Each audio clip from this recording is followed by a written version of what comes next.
अन्नार्पण. अन्नार्पणामध्ये काय काय आहे? सपीठ आहे, भाकरी आहे. पहिल्या फळाचं आपण बघितलं ना, प्रथम फळाचा सण जेव्हा आपण बघितला ते हे अर्पण, प्रथम फळाचं अर्पण आहे. ती पिंडी हलवणं आहे, ओवाळणं आहे. धान्याचं अर्पण आहे. हे सगळे अर्पण रक्तविरहित आहेत आणि म्हणून हे विधी आहेत. नीट समजून घ्या, हे विधी आहेत. पहिली गोष्ट यज्ञ, दुसरी गोष्ट विधी.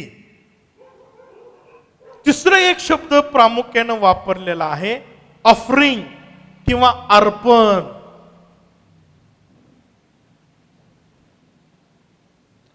आता जेव्हा अर्पण म्हणतो आपण तर वरील दोन्ही गोष्टींचा त्यामध्ये समावेश आहे. जेव्हा आपण अर्पण म्हणतो, ऑफरिंग, तर तिथं यज्ञ पण आहेत आणि विधी सुद्धा आहेत. आपण कशाचा अभ्यास करत आहोत? अर्पणांचा. विधीवर 5 अर्पण आहेत, म्हणजे त्यामधील काही यज्ञ आहेत, काही विधी आहेत. नीट समजून घ्या. हे जितकं तुम्हाला नीट समजेल, इथून पुढचा सगळा अभ्यास तुमच्यासाठी सोपा जाणार आहे. अनेक लोक ह्या भानगडीत पडत नाहीत शिकण्याच्या. अनेक लोकांना वाटतं हे जुना करार आहे, आपल्याला यज्ञ बिज्ञ आता अर्पण करायचं नाही. पण हे आम्हाला का दिलेलं आहे की येशू ख्रिस्तानं ते काय, का, कसं पूर्ण केलेलं आहे हे आम्हाला समजावं. बघा, फार महत्वाचं आहे. आम्ही बऱ्याच वेळेस ख्रिस्ती जीवन जगत असतो आणि आम्हाला वाटतं की आम्हाला कसंही जीवन जगलं तरी चालतं, पण आम्हाला पवित्र शास्त्रामध्ये कसंही जीवन चालून उपयोगाचं नाही. कारण देवाचं वचन सांगतं,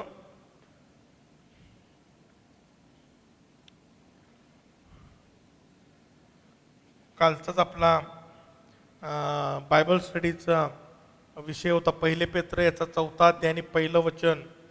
तो म्हणतो, म्हणून आपल्यासाठी ख्रिस्ताने देहाने दुःख सोसले. देहानं दुःख सोसलं. कुठं दुःख सोसलो? या वधस्तंभावर दुःख सोसले आणि या वधस्तंभावर तो मरण पावला. तसेच तुम्हीही तेच मनोवृत्ती रूपी शस्त्र धारण करा. बघा, तो म्हणतो हे शस्त्र आहे की येशू ख्रिस्तान या वधस्तंभावर दुःख सोसलं, तो यज्ञ झाला, तो विधी त्यानं पूर्ण केले, तो अर्पण झाला. ही मनोवृत्ती रूपी शस्त्र. बघा, आपल्याला इफिसकरास पत्र 6व्या अध्यायामध्ये शस्त्र सामग्री दिलेली आहे विश्वासणाऱ्यांची. पण तिथं पोचायचं असं, सैतानाला हरवायला ही शस्त्र सामग्री आहे. पण माझ्या आध्यात्मिक जीवनाची सुरुवात जर मला करायची आहे तर माझ्याकडं ह्या वधस्तंभाचं सामर्थ्य, माझ्या मनोवृत्तीमध्ये असलेलं ते शस्त्र माझ्या अंगीकार असणं फार गरजेचं आहे. कारण पेत्र म्हणतो, कारण काय? ज्याने देहानं दुःख सोसले, म्हणजे ज्यानं ख्रिस्तानं जसा तो वधस्तंभावर अर्पण केली, तसं ज्याने, म्हणजे ज्या विश्वासणाऱ्याने ती मनोवृत्ती अंगीकारली आहे, म्हणजे ही 5 अर्पण ज्या विश्वासणाऱ्यांनी अंगीकारले आहेत आणि त्याच्या वृत्तीमध्ये, मनोवृत्तीमध्ये ते शस्त्ररूपी मनोवृत्ती धारण केलेले आहे. तो काय म्हणतो? सोसले आहे, तो पापापासून निवृत्त झालेला आहे. म्हणजे तो पापापासून रिटायर्ड झालेला आहे. म्हणजे तो काय करत आहे? इथून पुढे पाप करत नाही. बघा, ही परमपवित्र गोष्ट आहे वधस्तंभ. इथं मला पवित्र केलं जातं. पवित्र म्हणजे काय? पापापासून निवृत्ती, पापापासून दुरावा. आम्ही पाप करत नाही इथून पुढं. जर माझ्या जीवनात पाप आहे तर मी कुठं आहे? अलीकडं आहे. पण जेव्हा मी वधस्तंभ पूर्ण करतो, ही पाची अर्पण मी घेतो आणि स्वतः देहामध्ये ते वापरतो, तेव्हाच येशू ख्रिस्त म्हणतो ते पूर्ण होतं की तुला जर मला अनुसरायचं आहे तर तो वधस्तंभ घेऊन मला अनुसर. म्हणजे ही पाची अर्पण तुझ्या जीवनामध्ये असतील तरच तो वधस्तंभ तुझ्यावर आहे, तरच तू मला अनुसरत आहेस. आणि जो अनुसरतो येशू ख्रिस्ताला तो पाप करत नाही, कारण तो पापाला काय झालेला आहे? निवृत्त झालेला आहे. तरी आम्ही जगामध्ये जात आहोत, आमचं पाय अजूनही जमिनीला टेकत आहे. अनेक वेळेस आम्ही देवामध्ये पवित्र चालत असताना आमचे पाय घाण होऊ शकतात. म्हणून तेव्हा मात्र आम्हाला कशाची गरज आहे? देवाच्या वचनाची गरज आहे. देवाचं वचन आमच्या पावलांकरता दिवा, मार्गाकरता प्रकाश बनतं. पण हे कधी बनतं? जेव्हा मी चालत आहे. समजतंय? देवामध्ये मी चालत आहे. मी कधी चालतो? जेव्हा मी पवित्र झालेलो आहे. पण सैतान काय करतो? आपल्याला इथं आलं देवाच्या वचनाजवळ शुद्ध करायला, सैतान म्हणतो नाही, तुझ्यात अजून पाप आहे, दोष. कारण त्या दोषार्पणच आम्ही केलेलं नाहीये, आम्ही आलेलो आहे पुढं. आणि मग सैतान आम्हाला दोष द्यावा लागतो, नाही का? पण एकदा मला खात्री आहे मी दोषार्पण दिलेलं आहे, माझे दोष नाहीसे झालेले आहेत. परमेश्वर आता मला नीतिमान म्हणून बघत आहे. माझं पापार्पण झालेलं आहे. आता मी परमेश्वर दृष्टीने पवित्र आहे. मी जेव्हा इथं येतो आणि सैतान माझ्यावर जळते बाण टाकतो की तू हे माग 10 वर्षापूर्वी हे केलंस, मागच्या 6 महिन्यापूर्वी हे केलंस, पण आज माझं परिवर्तन झालेलं आहे त्याला माहित नाही. तो जेव्हा जळते बाण टाकतो तेव्हा आमची ती शस्त्र सामग्री उपयोगाला येते, जी विश्वासाची ढाल. विश्वास ढाल आम्हाला काय सांगते? की तू ऑलरेडी 5 अर्पण केलेली आहेस, तू वधस्तंभ घेऊन चालत आहेस आणि सैतानाचे जळते बाण तुला काही बाधा करणार नाहीत. आणि मग ते करायला चालायला काय? देवाचं वचन आमच्या पावलांकरता दिवा, मार्गाकरता प्रकाश आहे. आणि आम्हाला रोज ते आंघोळ घालतं, रोज आम्हाला शुद्ध करतं. पण देवाचं वचन कधी आम्हाला शुद्ध करणार आहे? ज्या वेळेस आम्ही चालत आहोत. आणि चालायला जर जायचं आहे तर आम्ही नुसतं चालून उपयोग नाही, तर तो वधस्तंभ घेऊन मला चालायचा आहे. आणि जर मला वधस्तंभ घेऊन चालायचा आहे तर वधस्तंभावरची 5 अर्पण जर मी केले असतील तरच तो वधस्तंभ माझ्या अंगावर येणार आहे, तरच मी चालू शकणार आहे. आणि म्हणून यज्ञ आहेत, विधी आहेत, दोन्ही मिळून अर्पण आहेत. यज्ञ जिथं जिथं आहे तिथं रक्त सांडलं गेलेलं आहे. विधी आहेत तिथं रक्ताचा त्यांचा काही संबंध नाही. पण जेव्हा अर्पण म्हणतात, यज्ञ आणि विधी हे दोन्ही मिळून आहेत. आणि आम्ही 5 अर्पणांचा अभ्यास, आम्ही 5 यज्ञांचा अभ्यास करणार नाही, तर 5 अर्पणांचा अभ्यास करणार आहे. जिथं यज्ञ सुद्धा आहे तिथं रक्त सांडणं सुद्धा आहे, जिथं रथबदली सुद्धा आहे तिथं स्वतःला मारणं सुद्धा आहे, स्वतःचं भस्म करणं सुद्धा आहे. आणि तिथं रक्तविरहित सुद्धा आहे, विधी आहेत जिथं आम्ही स्वतःला शुद्ध आचरणामध्ये स्वतःला चालवत आहे. आणि म्हणून 5 अर्पण आहेत. आणि पुढच्या जे अभ्यास आम्ही करणार आहे त्या अभ्यासामध्ये तुम्ही आणि आम्ही जवळजवळ 6 गोष्टी आम्ही शिकणार आहोत. किती?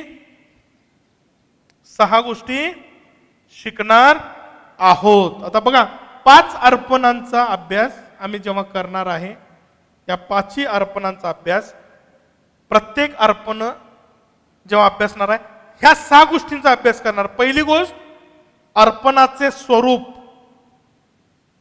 काय आहे याचा अभ्यास आम्ही करणार आहे. मग त्यामध्ये कशा प्रकारे विधी करायला सांगितला होता. उदाहरणार्थ कोणत्या पशुचा अर्पण करायचा आहे, कोणत्या पशुला यज्ञ म्हणून अर्पायचा आहे हे आम्हाला समजणं गरजेचं आहे. म्हणून पहिली गोष्ट त्या अर्पणाचं स्वरूप म्हणजे कोणता पशु. आपण किती पशु बघितले? 5 पशु बघितले. आता इथं 5 लक्षात ठेवा, तुम्हाला सोपं जाईल. 5 पशु आहेत, 5 अर्पण आहेत.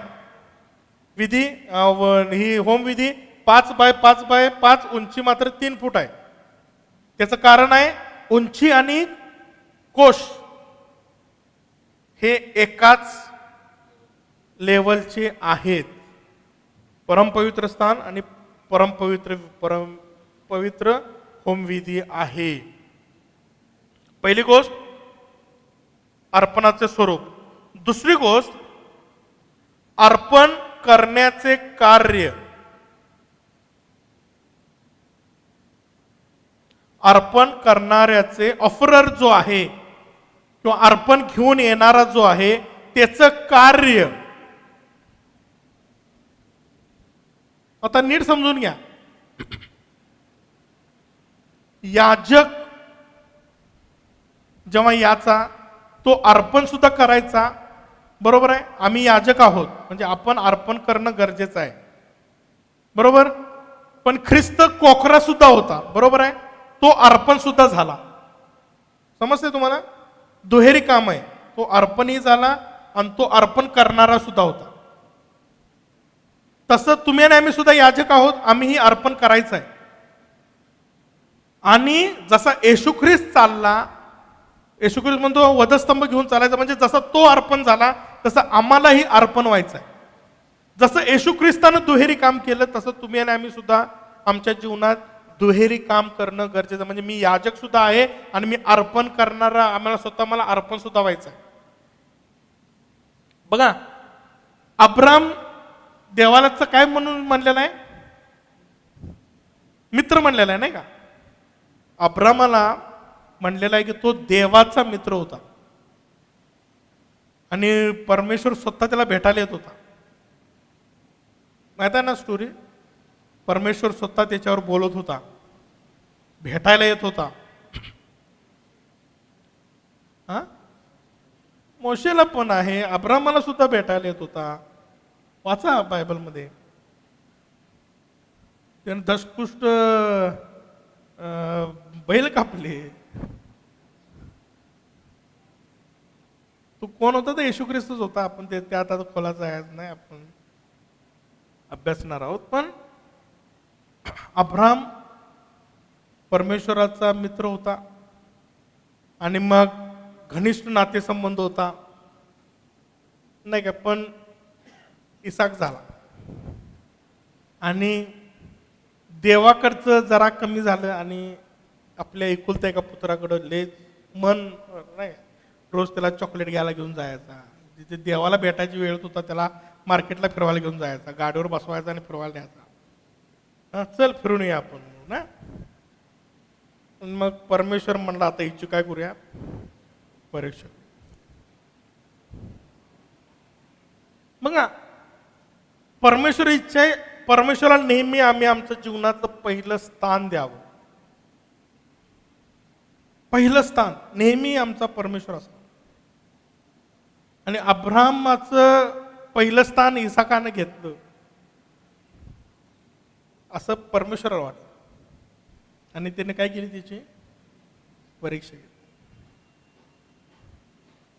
आणि म्हणून त्यानं साराला पण सांगितलं नाही बरं का, आता बायको हंबरडा पडून रचली असती, त्याला जाऊ दिली नसती. बघा त्याचं किती प्रेम परमेश्वर होतं. तो म्हणला एक दिला ना, ह्याला मारायला सांगितलं ना, मारतो तर दुसरा देईल. जर परमेश्वर एक देऊ शकतो तर दुसराही देऊ शकतो. बघा परमेश्वर नेहमी आम्ही त्याला प्रथम स्थान द्यावं आणि आमच्या जीवनात जे काय प्रथम स्थान आहे ते आम्ही मारावं, ही परमेश्वराची काय इच्छा आम्ही सर्वस्व परमेश्वरावर प्रेम करावं. आणि म्हणून आम्ही मरणं फार गरजेचं आहे. ही वेदी अशासाठी आहे की जोपर्यंत मी मरणार नाही, सर्वस्व देणार नाही, आमचा देह या ठिकाणी वधस्तंभी देणार नाही. पाऊल म्हणतो मी वधस्तंभी, माझा देह खेळलेला आहे, मी वधस्तंभी खेळलेला आहे, तोपर्यंत मी पुढच्या मार्गानं जाणार नाही. आणि म्हणून अर्पण करणाऱ्याचं कार्य फार महत्वाचं आहे. म्हणून दुसरी गोष्ट आम्ही शिकणाऱ्या प्रत्येक अर्पणामध्ये अर्पण करणाऱ्याचे कार्य काय काय होतं ते कार्य आपल्यालाही करायचं आहे. तिसरी गोष्ट, याजकाचं कार्य काय असणार आहे. अर्पण आणणाऱ्याचं कार्य त्यानं काय काय करायचं आहे, आम्हालाही करायचं आहे.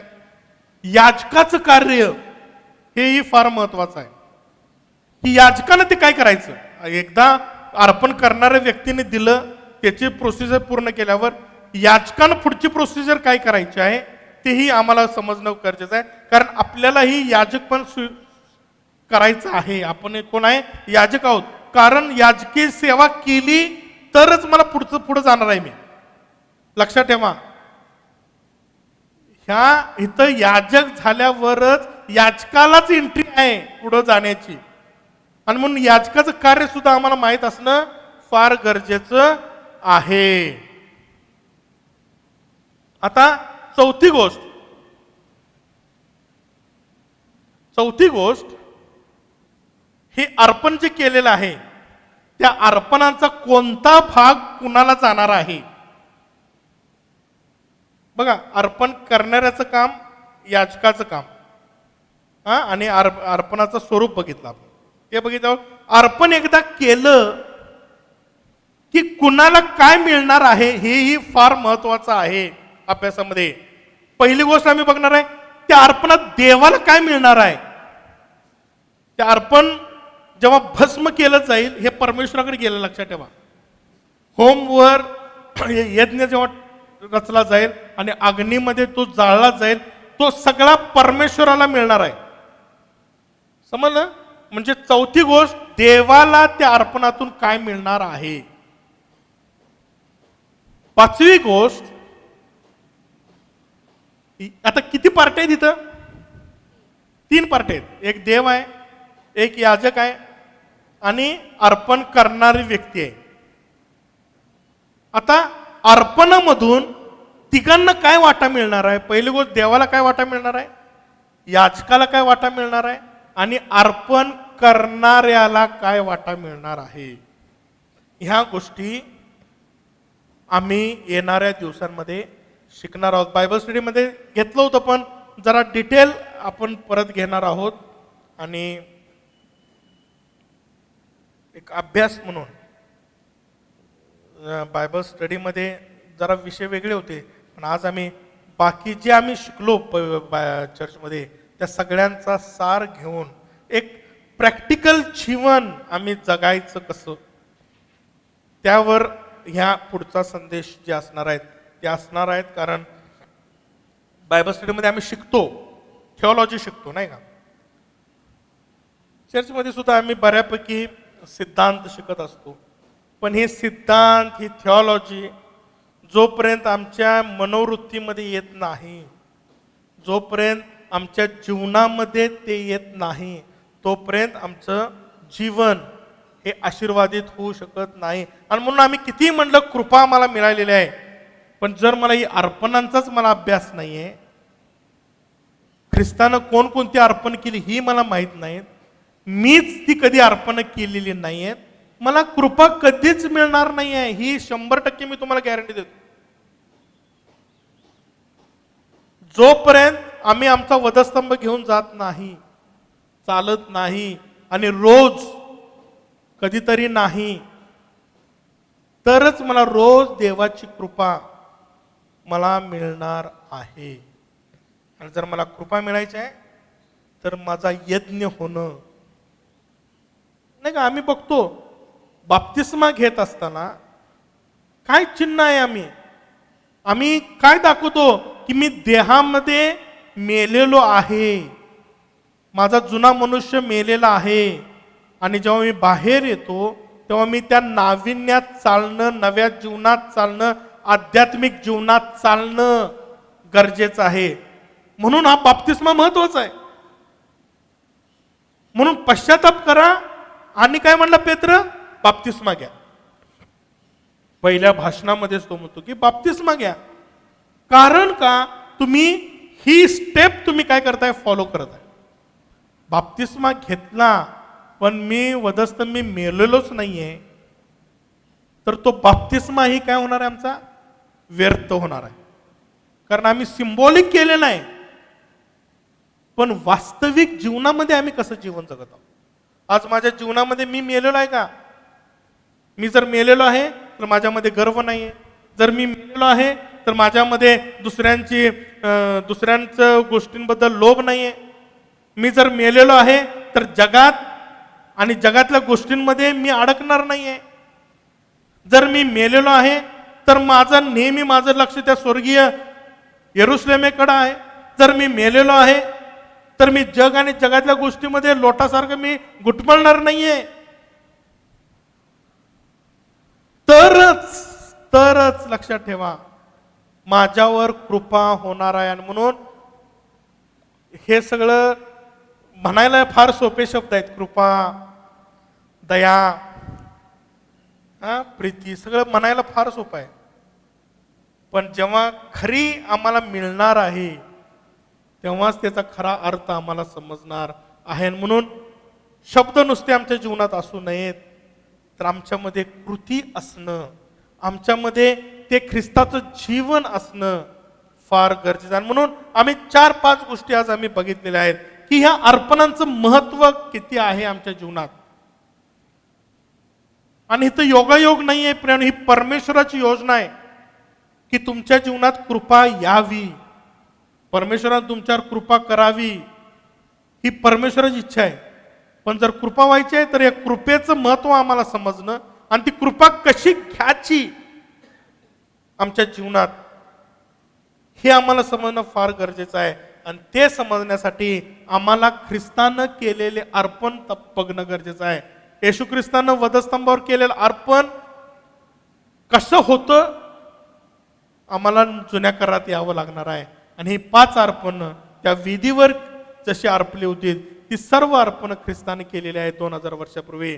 आणि त्याचे शिष्य म्हणून ख्रिस्ताची इच्छा आहे की आम्ही ही 5 अर्पण आमच्या जीवनात अंगीकारणं फार गरजेचं आहे. आणि म्हणून बायबल स्टडीचा अभ्यास आणि हा आपण पॅरलल चालू ठेवलेला आहे.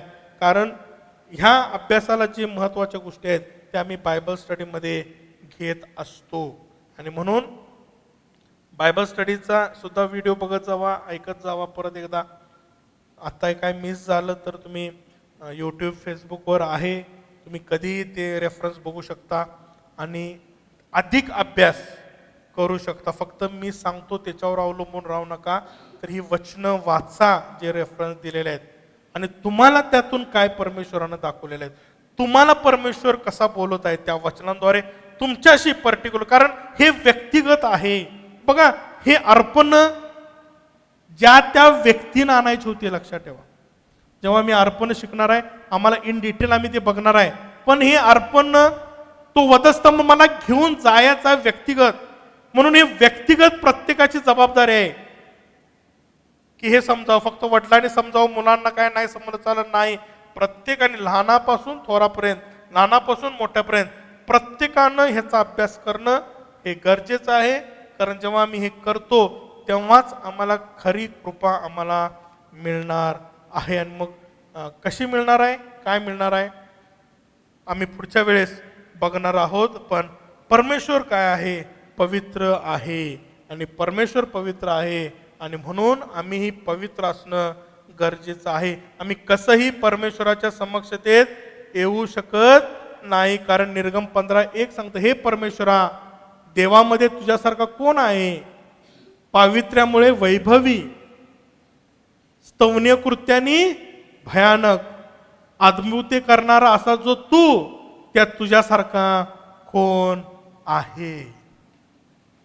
प्रियानो, आम्ही कुणाची उपासना करतो हे आम्हाला समजणं गरजेचं आहे. आम्हाला ज्या देवाची उपासना करतो त्याचं कॅरेक्टर काय आहे हे आम्हाला समजणं गरजेचं आहे. अनेक ख्रिस्ती लोक आहेत ज्यांना देव कोण आहे आपला, कोणाची उपासना करतो आपण हेच माहीत नाही. आणि म्हणून बघा मोशे काय म्हणतो, हे परमेश्वरा देवामध्ये तुझ्यासारखा कोण आहे, तू कोण आहेस. पहिलं तो परमेश्वर व्याख्या सांगतो, पावित्र्यांमुळे वैभवी. काही भाषांतरामध्ये पावित्र्याने ऐश्वर्यवान म्हणलेलं आहे. इंग्लिशमध्ये काय म्हणलंय? 15:11 who is like you O Lord among the god. देवामध्ये तुझ्यासारखं कोण आहे? ग्लोरियस, ग्लोरियस, वैभवी, गौरवशाली. कशात आहे तो? पावित्र्यामध्ये. तो फक्त प्रकाशानं वैभवी नाही आहे बरं का, प्रकाशानं गौरवी नाही आहे, तर तो पावित्र्यामध्ये गौरव आहे. म्हणून मोशेनं जेव्हा म्हटलं मला तुला बघायचं आहे, परमेश्वर म्हणतो मला बघून कोणीही, कारण का तो तिचे वस्त्र जे आहेत ना गौरव त्याचं ते परम पवित्र आहे. आणि अपवित्र मनुष्य त्या गौरवामध्ये उभा नाही, भस्म ते राख सुद्धा होत नाही, दिसत नाही. इतकं भयंकर आहे. आणि म्हणून परमेश्वराकडे जर मला जायचं आहे, स्तोत्र 119:9 काय म्हणतं? त्याचे नाव पवित्र व भयायोग्य आहे. काय म्हणतंय? त्याचे नाव पवित्र. आणि त्याला लागूनच नेहमी पवित्र, त्याला लागून आम्हाला त्याचं गांभीर्य समजावं म्हणून नेहमी दुसरा शब्द त्याच्याजवळ जोडलेला आहे. बघा मगाच्या वचनात सुद्धा काय म्हणलेलं आहे? पावित्र्यामुळे वैभवी, स्तवनीय कृत्यांनी भयानक. बघा जिथं जिथं पवित्र आलेला आहे तिथं दुसरा शब्द आलेला आहे भयानक. समजलं? त्याचे नाव स्तोत्र 111:9 मध्ये त्याचे नाव पवित्र व लगेच दुसरं आलेलं आहे भयावह. यशया योब 7:10 मध्ये म्हणलेलं आहे, त्या पवित्र प्रभूच्या वचनाचा मी धिक्कार केला नाही. बघा इथं प्रभूला तो म्हणतो पवित्र आहे. आणि यशयानं जेव्हा 6:3 मध्ये जेव्हा स्वर्गाचं दर्शन बघितलं आणि तिथं काय स्वर्गामध्ये काय चाललेलं आहे हे जेव्हा त्याच्या कानावर आलं तेव्हा तो मेल्यासारखा पडला. तो काय म्हणतो, काय ऐकलं त्यानं? ते आळीपाळीने उच्च स्वराने म्हणत होते. काय ऐकलं त्यानं? बघा, पवित्र पवित्र पवित्र, 3 पवित्र. म्हणतो पवित्र पवित्र पवित्र, सेनाधीश परमेश्वर, अखिल पृथ्वीची समृद्धी, त्याचे वैभव होय. आणि म्हणून पिता पवित्र आहे, पुत्र पवित्र आहे आणि आत्मा सुद्धा पवित्र आत्मा आहे. आणि म्हणून नेहमी जेव्हा जेव्हा आम्ही देवाचं पावित्र्य बघतो, परमेश्वराची इच्छा आहे आम्ही भय बाळगावं, कारण त्याच्या पावित्र्यामध्ये अपवित्र जर आम्ही गेलो तर आम्ही भस्म होऊ. म्हणून ते पावित्र्य भयावह आहे आमच्यासाठी. आणि म्हणून या परम पवित्र वेदी जोपर्यंत आम्ही पार करत नाही, जोपर्यंत आम्ही ही परम पवित्र वेदी जो वधस्तंभ आहे तो आम्ही घेत नाही आमच्या खांद्यावर आणि चालत नाही, तोपर्यंत आम्ही परमेश्वराचं भय बाळगावं. कारण ते पावित्र्य घेऊन जोपर्यंत चालणार नाही तोपर्यंत आम्ही भस्म व्हायची आमची काय शक्यता आहे. म्हणून आमच्यामध्ये तो वधस्तंभ असणं, ती अर्पणाची जाणीव असणं आणि ते अर्पण आम्ही रोज करणं हे काय आहे गरजेचं आहे. आणि म्हणून पवित्र शास्त्रामध्ये अनेक गोष्टी आहेत की आम्हाला पाहायला मिळतं की परमेश्वरानं पवित्र केलेले आहेत.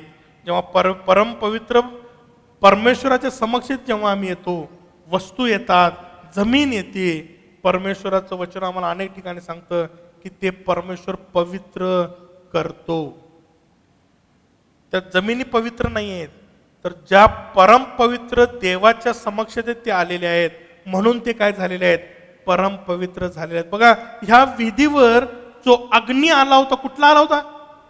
स्वर्गातून. लक्षात ठेवा, इथं जे सामर्थ्य आहे, इथं जो प्रकाश आहे, इथं जो अग्नी आहे, भस्म करणारा अग्नी, जे देवाचं पावित्र्य दर्शवतं, ते कुठं आहे? ह्या विधीवर आहे.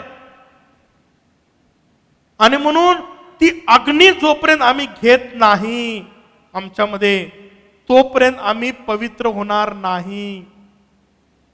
लक्षात ठेवा. बघा, देवाचे वचन काय, निर्गम 3, 4 आणि 5 वचन वाचतंय की हे पाहण्यास मोशे तिकडे वळाला, असे परमेश्वराने पाहिले आणि झुडपातून देवाने त्याला हाक मारून म्हणले, मोशे मोशे. तेव्हा तो म्हणाला, काय आज्ञा? देव त्यास म्हणाला, इकडे जवळ येऊ नकोस, तो आपल्या पायातले जोडे काढ, कारण ज्या जागी तू उभा आहेस ती भूमी पवित्र आहे. आता ही भूमी पवित्र नव्हती, तिथं देव उतरला होता त्या झाडात अग्नीनं, म्हणून ती जमीन काय झाली होती? पवित्र झाली होती. समजलं? बघा, जोपर्यंत आम्ही या विधीवर येत नाही, कारण ही विधी काय आहे? पवित्र विधी आहे. आणि जेव्हा आम्ही येतो, आम्ही सुद्धा जसं भूमी झाली तसे, बघा आता निवास मंडपात आपण बघितलं निर्गम 28:38 मध्ये, यासाठी की ज्या गोष्टी इस्रायल लोक पवित्र करतील, म्हणजे ज्या पवित्र भेटी ते अर्पण करतील. आता इथं काय लिहिलेलं आहे की पवित्र भेट किंवा अर्पण परमेश्वर काय करत आहे? पवित्र करत आहे. निर्गम 16:23 मध्ये, उद्या 20वाचा दिवस आहे, परमेश्वराचा पवित्र शाब्बात आहे. शाब्बात परमेश्वराने काय केलेला आहे? पवित्र केलेला आहे. आपल्याला पाहायला मिळतं मंदिर पवित्र आहे. याजकाने घालणारी वस्त्र काय आहेत?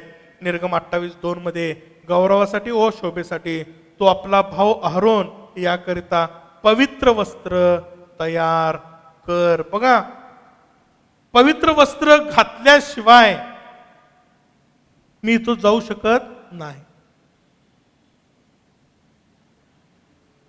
जर मला पवित्र वस्त्र घालून याचकी सेवा करायची आहे, तर मला परमेश्वराचा तो पावित्र्याचा प्रकाश, तो अग्नी माझ्यामध्ये पाहिजे.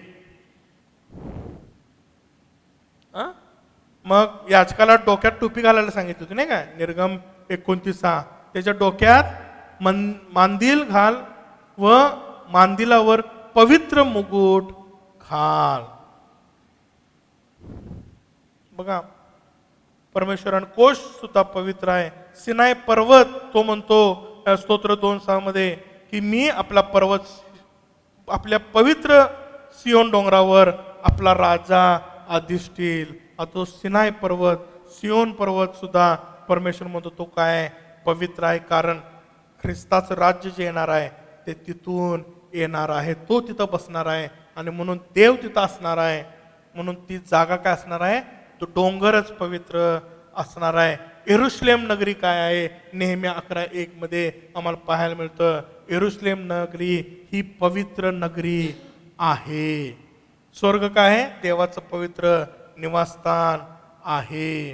नाही का? जकर्या 2:13 मध्ये आपल्याला पाहायला मिळतं की आपल्या पवित्र निवासातून तो उठला आहे. आणि म्हणून आम्हाला पाहायला मिळतं की पवित्रता हे फार महत्वाचं आहे. आम्ही पवित्र होणं फार महत्वाचं आहे, तरच आम्ही देवाच्या समक्ष जाऊ. जर मला पवित्र व्हायचे आहे तर देवाची कृपा माझ्यावर व्हायची आहे. जर मला देवाची कृपा जर माझ्यावर व्हायची आहे तर देव ख्रिस्ताने केलेली अर्पण मला माहीत असणं गरजेचं आहे. आणि म्हणून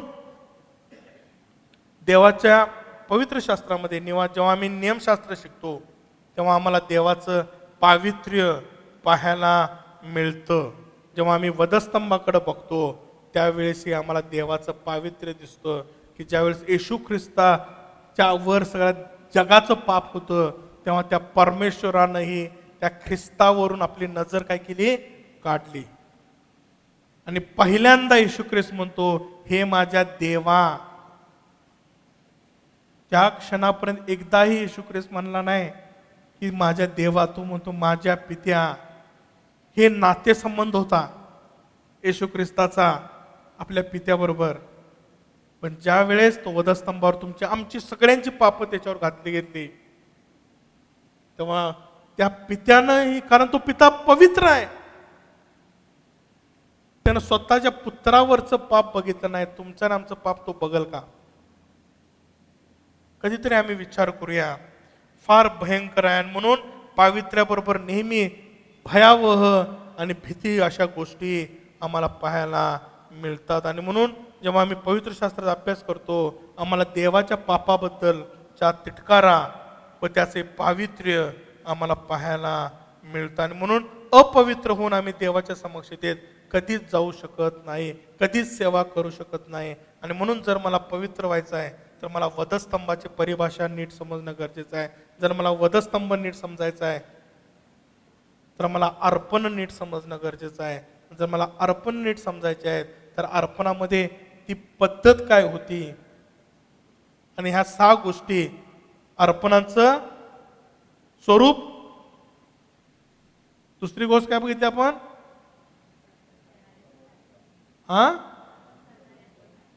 अर्पण करणाऱ्याचं कार्य, याजकाचं कार्य. अर्पणाचा भाग देवाला कोणता, याजकाला कोणता, आणि अर्पण करणाऱ्याला कोणता. ह्या 6 गोष्टी जेव्हा आम्ही शिकू तेव्हाच खऱ्या अर्थानं आम्हाला व्यक्तिगतरित्या अर्पण करता येईल. आणि ही 5 अर्पण आम्हाला रोज करावी लागणार आहेत. कारण आम्हाला रोज काय करायचं आहे, तो वधस्तंभ घ्यायचा आहे आणि परमेश्वराला अनुसरायचा आहे, ख्रिस्ताला अनुसरायचा आहे. जर अनुसरायचं आहे मग 5 अर्पण. आणि म्हणून पुढच्या वेळेपासून नोटबुक घेऊन या, नोट्स काढा, जेणेकरून तुम्हाला ख्रिस्ती जीवनाची, आध्यात्मिक जीवनाची सुरुवात कशी होते.